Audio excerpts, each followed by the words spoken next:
Assalamualaikum warahmatullahi wabarakatuh. Perkenalkan, nama saya Rosiana Fitri Fadila dari Prodi Administrasi Publik kelas Agama C1O. Di sini saya akan menjelaskan tentang penerapan ajaran dalam nilai Islam dalam subbab sistem ekonomi Islam dan problematika implementasinya. Selanjutnya ada sistem ekonomi Islam, di mana sistem ekonomi Islam ini merupakan suatu sistem ekonomi yang didasarkan pada ajaran nilai-nilai Islam, bersumber dari Al-Quran, Sunnah, Ijma, Qiyas. Sistem-sistem ini memiliki tujuan agar umat Islam dapat melakukan kegiatan ekonomi yang benar dan terhindar dari beberapa sifat buruk seperti riba, haram, zalim, dan lain-lain. Semua kegiatan ekonomi yang bersifat baik dan buruk diatur dan dijelaskan secara rinci dalam sistem ekonomi Islam. Beberapa prinsip ekonomi Islam yang didasarkan oleh 5 nilai universal, yakni tauhid, adil, nubuwah, khilafah, dan juga ma'ad. Kemudian selanjutnya adalah permasalahan ekonomi Islam. Distribusi yang tidak merata yang pertama tentunya, kemudian kecilnya pangsa pasar, kemudian industri keuangan syariah, yang ketiga rendahnya tingkat literasi keuangan syariah, yang keempat adalah kualitas dan kompetensi SDA, di mana sumber daya di sana itu ekonomi dan keuangannya masih rendah. Selanjutnya ada permasalahan ekonomi Islam. Solusi yang ditawarkan Islam untuk mengatasi permasalahan ekonomi antara lain adalah masyarakat mempunyai hak khiyar, yaitu hak bagi dua belah pihak yang melakukan transaksi ketika terjadi beberapa permasalahan dalam transaksi yang dimaksud.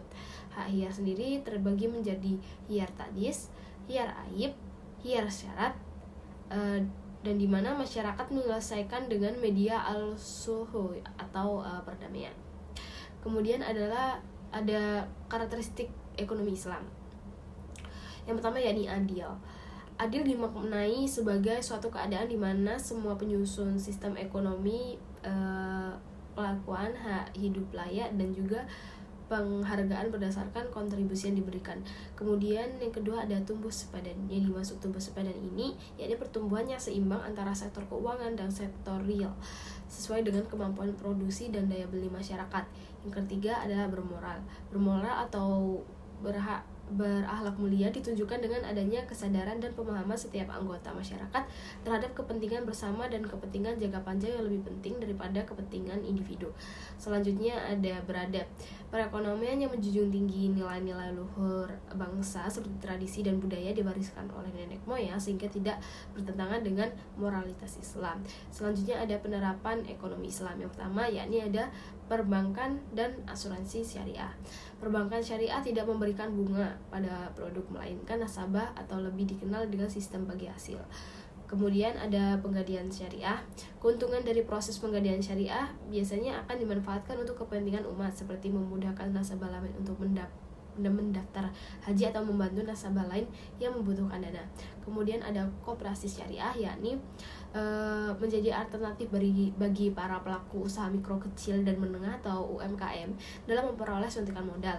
Koperasi syariah menerapkan prinsip syariah atau aturan sistem bagi hasil yang diterapkan oleh koperasi syariah menggunakan tuntutan dalam ajaran Islam. Kemudian selanjutnya ada tujuan ekonomi Islam. Jadi yang pertama adalah ekonomi yang baik dalam kerangka kerja norma moral Islam.